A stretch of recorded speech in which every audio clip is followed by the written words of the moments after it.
বন্ধুরা, এখন 4টে বাজে। আর দেখো টাইম কলে জল চলে এসেছিলো, আর কলটা কখন ছাড়া ছিল আমার খেয়াল ছিল না। জল পুরো রাস্তাটা পুরো ভিজে গেছে, ওই জন্য কলটা তাড়াতাড়ি করে বন্ধ করতে গেছি। তো এবারে বাবার জন্য রান্নাটা বসিয়ে দিই। কী হয়েছে না, আমার এত গলা খুসখুস করছে, মাথা ঠিক নেই, নিচে থেকে এটা না তুলে গ্যাসটা অন করছে। আমার এত গলা খুসখুস করছে, কিছুতেই ঠান্ডাটা যাচ্ছে না। আর ঠান্ডাটা আমার যাবে না, তার কারণ এই শীতকাল, আমার জানোই তো অ্যালার্জি কমবেও না, আর এত সহজে আমি এই কষ্ট থেকে মুক্তি পাবো না। যাই হোক হোক, তো বাবার জন্য রান্না করবো। বাবা আজকেও রুটি খাবে বলে দিল, ওই জন্য এই যে কুমড়ো আলু কেটে নিয়েছি, এই যে বড়ি দিয়ে আর কুমড়ো আলু তরকারি করে দেবো, রুটি দিয়ে খেয়ে নেবে।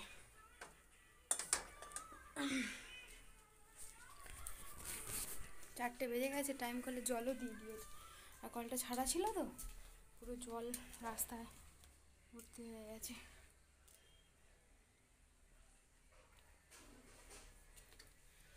রান্নাটা করে সন্ধেটা দেব। আর আমার পুচকু বরটা দেখো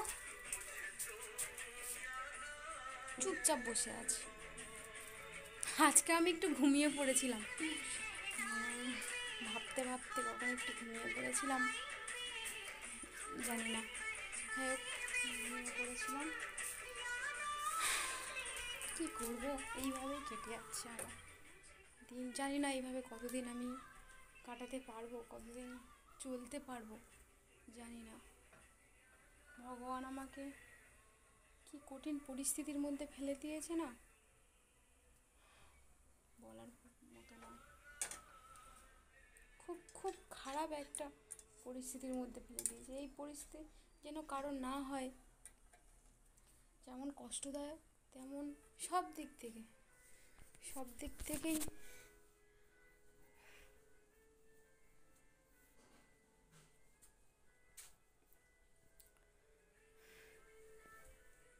আজকে পুরো যাযাবরের মতো হয়ে গিয়েছি।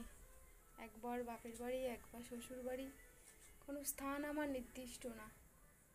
আজকে যদি ও থাকতো আমার এরকমটা করতে হতো না।